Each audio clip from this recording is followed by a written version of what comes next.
আজি ৰাতিপুৱা ওলাই ল'লোঁ দেই। এইফালে চাওকচোন, চবফালে মানে পানী যোৱা কালি ৰাতি আকৌ বৰষুণ দিছিলে যে, সেইবাবে মানে পানী হৈ আছে। আৰু মানে পানী আহিছে কাৰণে পুলত মাৰি আছে জাল। আমি দেখাই মই চাবলৈ গৈ আছোঁ। এয়া চাওকচোন, ৰাস্তা একদম অৱস্থা নোহোৱা হৈ যায়গৈ। গাঁৱলীয়া ৰাস্তাবিলাক এইবিলাকে আৰু মানে প্ৰব্লেমবিলাক।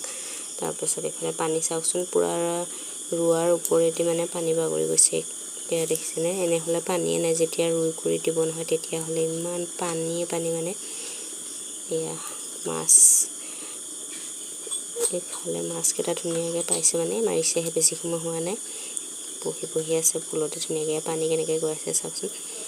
আধা আধি ৰোৱা হৈয়ে গ'ল মানুহৰ।